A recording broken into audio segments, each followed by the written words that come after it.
And I think we need to get away from trying to like project why Web3 is this like amazing safe haven for the world, future of decentralization, like fuck the government, fuck the record labels. People don't care about that. Like they just want to do shit that's cool to them. And I think if we can make the case for why putting your music on chain is cool and exciting, I think that that's going to drive so much more value than trying to make the case for why this technology is a better advancement than what's come before it.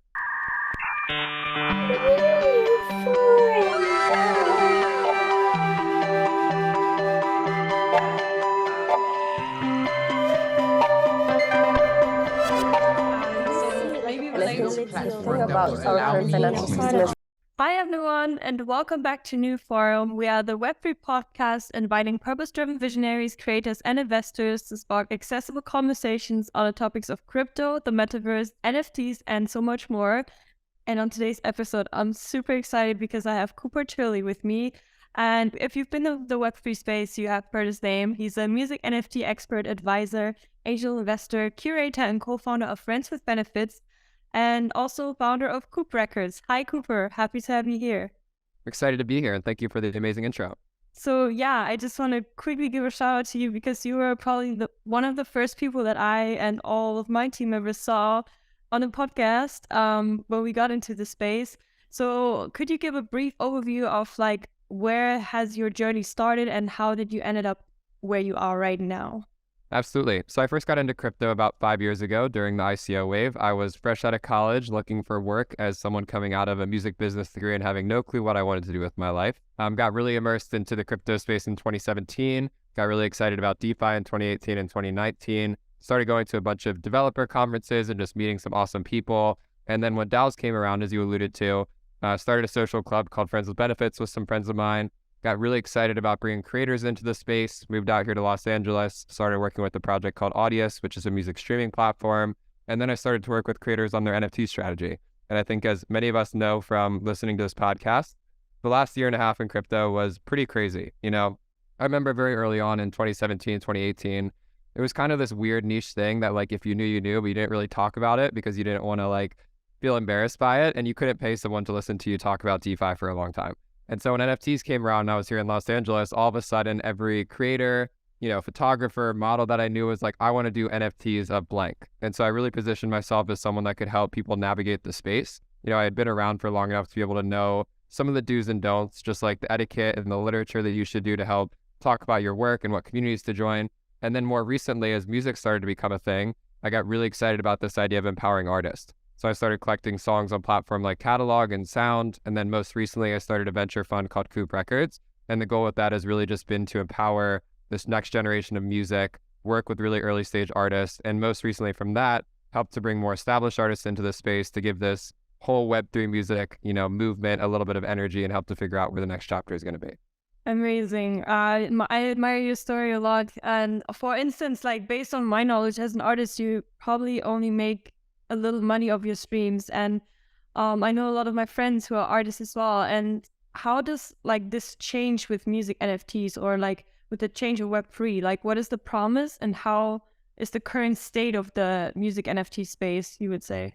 I want to separate this into 2 points. The first one is more on the tech layer. So with streaming right now, if I stream your song today, you're probably going to get paid about 3 months later. If I buy your NFT on Sound today, you get paid in real time.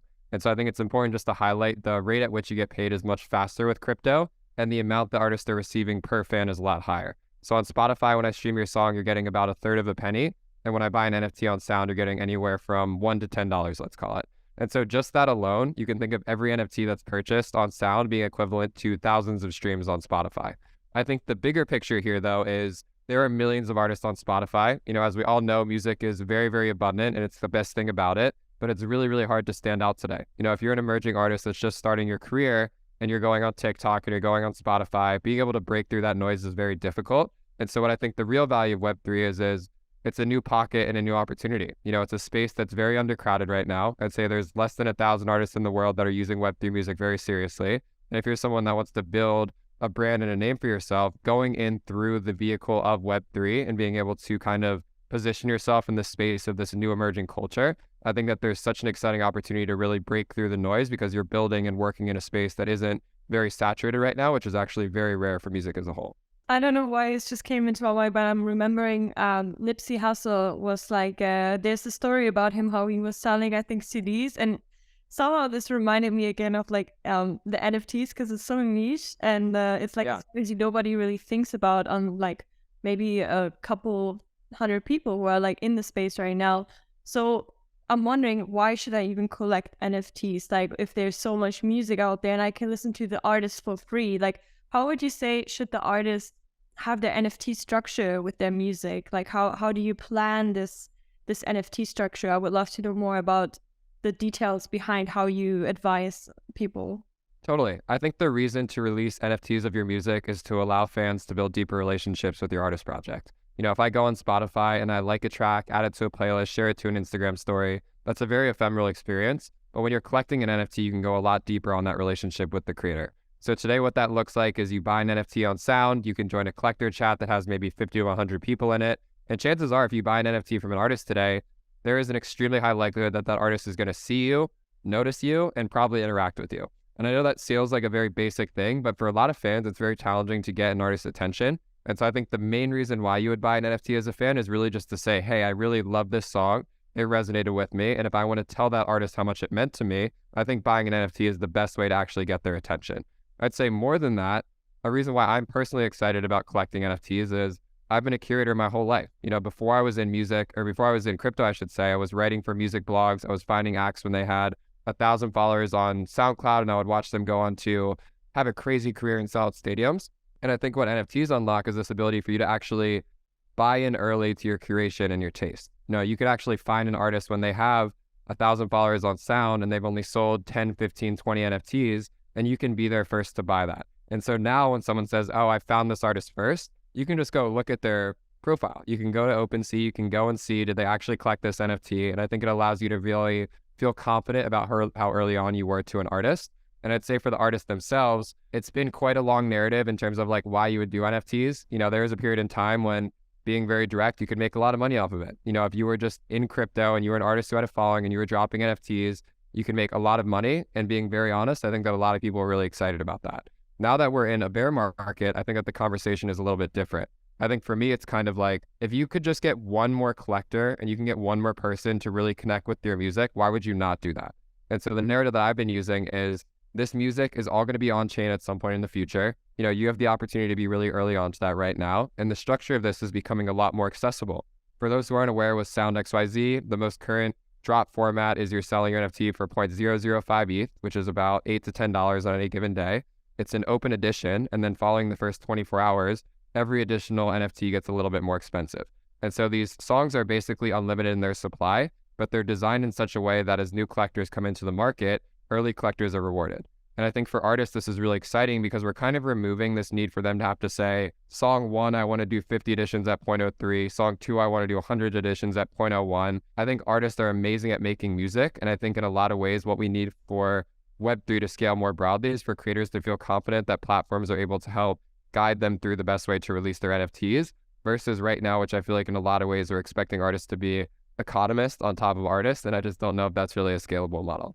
The last thing you touched on, I talked with one of our community members who's an artist, and he sold a lot of NFTs, and now his fans and community are expecting so much from him, and he was like sharing this pressure, and I was like, I'm doing the artwork, I'm doing the NFTs, I'm doing the technical things, I'm like in my own management, like it's so much. And I think, yeah, we should definitely, there needs to be a more Web3 support for these artists, I think, because if I be honest, I wouldn't know where to go. Yes, I can go to Sound XYZ, but like, how do I make a job successful? Or how do I really get this start going? I think that's really like an opportunity for artists to tap into that, because I also think I saw a lot of music artists who are different from a mindset. You know, they really, I think, saw the Web2 evolvement in music and were like, no, screw this. We're gonna take over this space and we're gonna do it ourselves. And I think that's really beautiful. What do you think about, like, now that AI has entered the chats, like, what do you think about how this is going to change music forever? I mean, I have my opinion on it, and I'm sure you do as well, but we've seen all these Drake remixes and things all over the net, and I'm wondering how this is going to impact NFTs and also the creators. I'm extremely excited about it. I would say that AI is extremely bullish for Web3 because on-chain provenance solves a lot of the problems that we see with AI music. An artist being able to say, you can use my voice and get 50% royalties so long as you release the song and attribute to me properly. That's exactly what crypto is designed for. And I think that in a lot of ways, AI can be scary because it's very difficult to control it. But I see it as this beautiful renaissance where we're going to have so many incredible new uses of music. We're going to have so many derivative forms of music. I think there's going to be entire genres built on the back of it. I'm personally really excited about the concept of virtual artists and artist projects that don't actually have a physical, body behind them. It's basically like a virtual entity only. And I think things like AI music allow it to happen at a much faster pace. So I'm very, very excited about it. And to go back to your last point about pressure, I think that this is so accurate because I think a lot of creators today are very scared to use Web3 because there is so much pressure with it. You have to download MetaMask, put ETH in your wallet. You have to set up a profile, sign messages, learn what private keys are, go on Twitter, go on Discord, join all these communities, learn how to structure your drop, join collector chats. There's way too much going on. And I think that for this to get to a mainstream level, artists don't really think about putting their music on Spotify. It's just a very common behavior. And if they want to make it more successful, there's ways to do that, but there's not like a pressure and expectation to do that to get started. And I think in a lot of ways with NFTs, we've set it up such that there is an expectation that you need to sell out within the first 24 hours or else your drop is a failure. And I think that this is a really, really dangerous precedent because 99% of artists should not have to worry about selling out. I think they should just be concerned about putting the music on chain. And as each individual collector comes to the table, that's a win. And so I think to kind of tie it all together, I think we need to make it a lot easier to start using Web3. I think we need to remove a lot of the pressure around it. And I think that Web3 really needs to embrace new pockets of culture around creative arts. And I think that AI is exactly that opportunity. So I personally am really, really excited about the future of AI and Web3 and what happens at the intersection of both.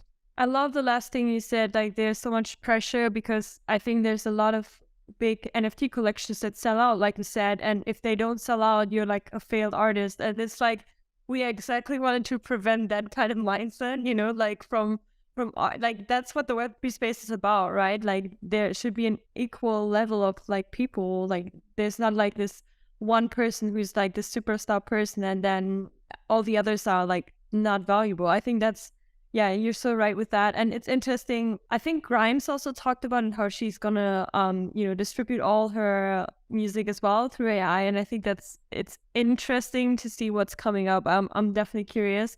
And how does Friends with Benefits? I want to go there.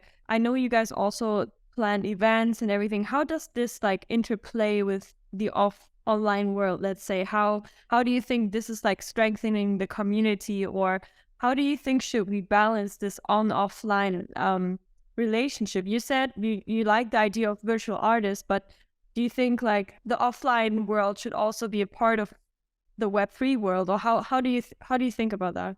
I think that the offline world is essential to building great community. FWB just announced their second FWB Fest today. They're going out to a forest in Idlewild and having people come together for a weekend of beautiful community interactions, talks, performances, etc. And I think when it comes to building community, offline events are extremely, extremely important. And so I think the one thing that FWB has done really well over the life cycle of the project is it just puts great people into a great room together and allows people to have amazing experiences and connections. I know that sounds like a very basic and simple idea, but even when the project got started, it was a very DeFi intensive community out there. Everyone was talking about yield farming, APY, lending, etc. And I was just kind of like, where are the creatives talking? Like, where is there a place where like a designer can meet a baker, can meet like a visual artist, etc. And just putting all those people into a group and just knowing that you all had a shared feeling of ownership of this community was really special. And I'm not going to lie, it's been very difficult to figure out what building a community looks like in a bear market. But I think what you see is the people who are still in there feel very passionate about this community.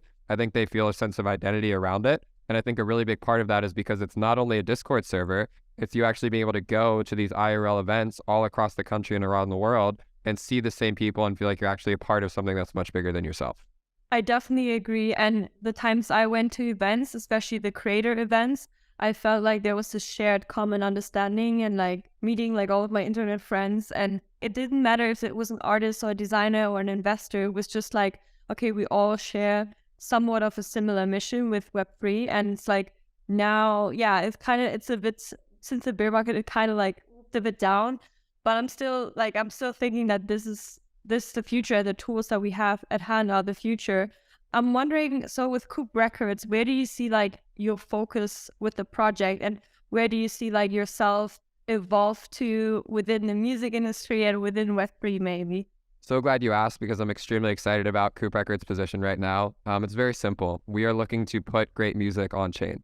And that sounds very simple, but it's very complicated in practice. To the point earlier, I think that right now, putting music on chain is very difficult. I think there's a lot of stigma around it. I think there's a lot of pressure around it. And Tyler, Creator, was saying recently that putting your art out into the world is so valuable and special. Like, don't worry about the numbers. Don't worry about trying to get sales. Don't worry about trying to get streams. And I think something that we're really trying to embody at Coop Records is putting anything on chain is really cool. But for right now, NFTs are not cool in the mainstream. And so the question is, how do you actually get people to acknowledge that putting your content on chain and being confident about building a community around it is valuable? And so to answer your question directly, Coop Records is first and foremost a venture fund. We're investing in really early stage companies that are empowering the next generation of music. And then more practically on a day-to-day basis, what we're doing is we're working with emerging artists that are developing a name for themselves in the Web3 music space. We're elevating them in their career as much as they can. And we're going out to established artists who already have successful music careers. And we're making the case for why their content should be on chain, and doing everything in our power to help make sure that it is on chain, so that we can help to bring in the next generation of fans and turn them into collectors.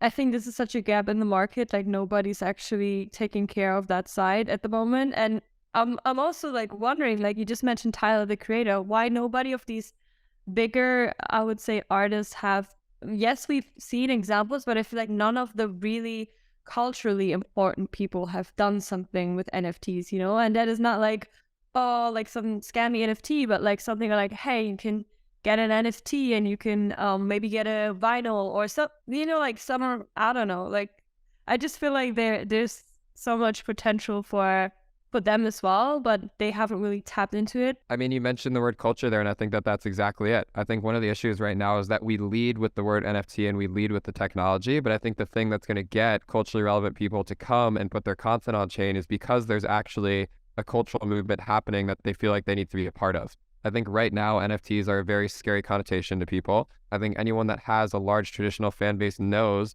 that 90% of their fans aren't going to understand it and be pretty overwhelmed by it. So, I think the biggest thing that we can do as people who are active in Web3 today is just focus on building something that's cool and exciting for you. Like, it's not about trying to make NFTs the most compelling use case to every artist in the world. It's like, yo, if you have 5 artist friends of yours and you guys are all releasing music together, put that out as NFTs and collect it. And like, people are going to see that it's exciting because you think it's cool. And I think we need to get away from trying to like project why Web3 is this like amazing safe haven for the world, future of decentralization, like fuck the government, fuck the record labels. People don't care about that. Like, they just want to do shit that's cool to them. And I think if we can make the case for why putting your music on chain is cool and exciting, I think that that's going to drive so much more value than trying to make the case for why this technology is a better advancement than what's come before it. Whoa, put it on point there. I love it. Yeah, I've been seeing the same thing. Like, we put a lot of, glitter and glam on the Web3 space, but it's like, in the end, it's tools. If people use them, that's what they're going to use. If they don't, maybe we should think about what they want to use. But I definitely see, like, from my perspective, I've seen artists drop amazing NFT collections and their lives changed, like from being a struggling creator to being a full-time creator and having their own kind of like running system. And it's like, I still believe that there is something to unlock for all the people out there, and especially for musicians, because I know from my experience in the music industry, it can be a very rigged system, or like very hard on the artist, I would say, because they have the culture, but they don't have the capital. And then, they're trying to, they don't always get their fair share. I'm wondering, on a podcast, you mentioned something about how reputation and trust matters, and how this affects your identity. And we just talked about culture.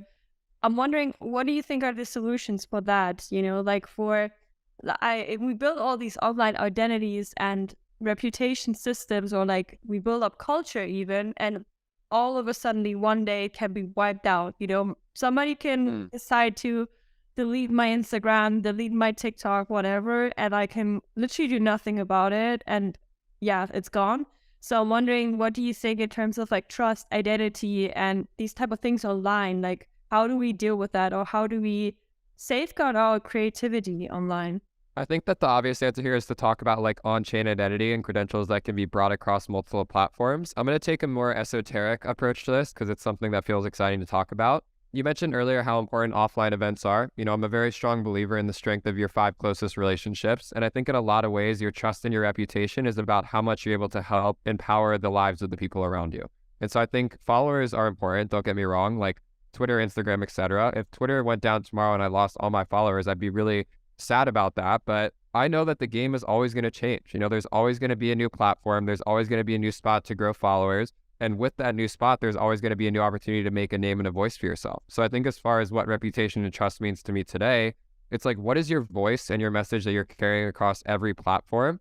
And how can you do that in such a ways where you're not reliant on that one platform to be your key metric for success? Because when TikTok isn't the cool new thing anymore, there's going to be another cool new thing. And whatever you were saying on TikTok should be able to translate to that cool new platform, because if that's the case, you can build a following anywhere you want. And as far as reputation and trust go, I think that Web3 is in a really delicate spot with this, because being very honest with you, most people like Web3 because they can make money off of it.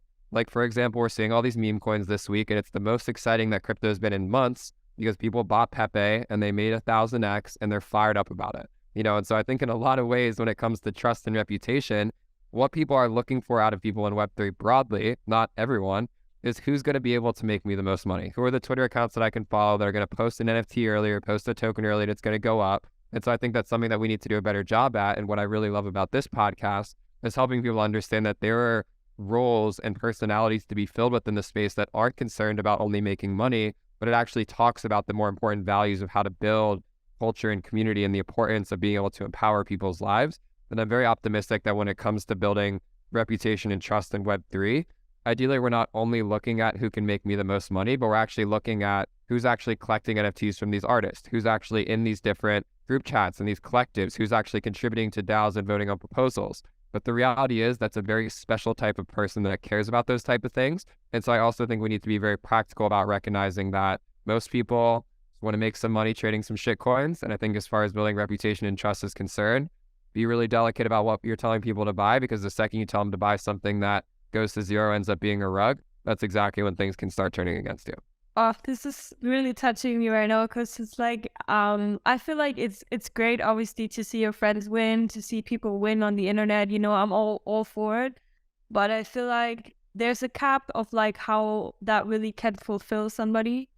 I don't know, but for me personally, like, yes, it's cool to own an NFT and have it go up and all these type of things. It's really, but is that really all that it is to what we can do as humans? Is there all that we can, like, is that really, the money is kind of disconnected from like the creativity or like the things that we have so much potential, but it's kind of disconnected, right? Like, It's something that sometimes really frustrates me, because it's like, let's say you buy an NFT and it goes up 10x, and there's no incentives behind it. Like, there's no like good plan or good incentives behind it. Like, if you were building a project, let's say around NFTs and climate or something, there's incentives behind it, but that project might not get the funding or might not get the 10x, and it's like we're not incenting the right behavior. And I think same with music NFTs, because we're not making it culturally attractive, or we're not making it popular, and so like nobody really,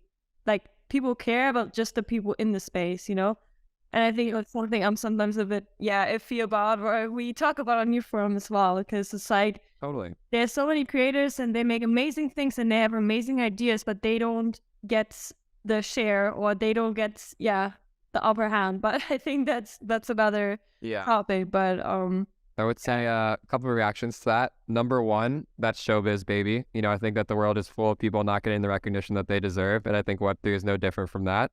I really like this quote that success is about the number of people that you can bless. And I think at the end of the day, when I look around to the people who I'm most inspired by, as people who are able to do something that's bigger than themselves. They're not out here trying to make $1 billion and hoard it for themselves. They're building products and technology that's able to empower the lives of millions and millions of people. And so I think as far as Web3 is concerned, Web3 is starting from the standpoint of 100 true fans, 1,000 true fans. You can really build a life for yourself on the back of a very small amount of people. It's such a beautiful philosophy and such a beautiful ethos. And I think one thing that we should be really mindful of is that as this space scales, that's going to become less and less realistic for every creator across the board. Part of the reason why I'm so excited about music is that these NFTs cost $1, $5, $10 a pop. I think the goal is to get 50,000, 100,000 collectors across every song of yours. And I think it's a bit unrealistic to expect there to be a community of 100 people that have everyone's attention when you have 100,000 people minting these different NFTs. And so I think the challenge for this next chapter of crypto is, how do we get a little bit away from like the very core esoteric principles of crypto that make this space so special and make it compelling for people that don't have that desire to go those deep on those relationships? I think if we can do that, it's going to bring a lot more people to the table. But I think as far as what you're saying about what is the point of all this, why are we doing this, who cares? I think a lot of the times we can get in our own echo chamber of crypto Twitter and these own Twitter spaces and Discord groups. And I think that takes a lot of balls to step outside of that and say, I'm going to go try and get some new people involved, because it's going to come with a lot of messy territory around it. But as far as what I want people to know about me for the next couple of years of crypto is, I owe my entire career to this space. I would not have the life that I like to live. I would not have the business that I want to run. I would not have the friends that I have would it not be for crypto. But we need to think bigger about this stuff. Like there are not enough people in the world who understand this. There's not enough people in the world who are using this. And I think being okay to say, we built a great thing here, but this needs to expand, especially during a bear market. I want to be going out there and figuring out what are all the wrong ways to get people to start caring about NFTs. Because when you fail 100 times, there's going to be that one time when you get it right. And I think whoever figures out that next playbook, that is the quote unquote 10K PFP project or the quote unquote yield farming or the quote unquote ICO, it's going to just change the dynamic completely. And I feel very confident that if we keep trying, we can actually be on the forefront of figuring out what that is. Yeah, I love that. I love that. Bringing it down. Because sometimes when I step away from my laptop, I'm like, okay, I'm in a different time of zone right now. And, like nobody knows about this stuff. And I'm like, yeah, but you're so right. And Cooper, I want to ask you to finish up. Like, what are the things that you're the most excited about, looking forward to? And where do you see the music space and Web3 evolve into like the next, let's say, half a year? Because crypto is always a bit, like could go out in half a year, but yeah. I'm really excited about all consumer products that are getting people to mint NFTs, whether that be a song, a blog post, a podcast, a video, whatever it is, whoever can get people to mint the most NFTs possible, that is what I'm most excited about. I think that includes teams that are building on layer 2s. I think that includes teams that are building abstraction layers so that people can buy NFTs with a credit card and sign in with an email. And I'd say broadly, people who are building tools to bring new users on chain is extremely fascinating to me. I'd say as far as Coop Records and what we're working on, best place to stay up with us is on Twitter at Coop Records XYZ. As I mentioned in this podcast, I think Sound XYZ is a great place to get started there. And I'd also say if you want to learn more about Web3 music, I run a podcast called Invest in Music. We have a weekly newsletter that we write. We have guests on to talk about the future of the industry. Every one of our posts in our podcast is collectible as an NFT. So as far as going deeper down the Web3 music rabbit hole, check out Invest in Music at INV in Music on Twitter. And I just want to say thank you for giving me the opportunity to talk about something that I'm so passionate about. Thank you, Cooper. We're going to link everything down below, and looking forward to where your journey is growing into and where you're going and where music is going within the next year. And thank you so much. Thank you to everyone who tuned in to Newforum. Make sure to follow us on Twitter and also YouTube. And yeah, we're always happy to bring you amazing guests. And this one was really special for me. So I'm super stoked. See you guys in the next episode. Don't forget to like and subscribe. And yeah, we're excited. Thank you, guys.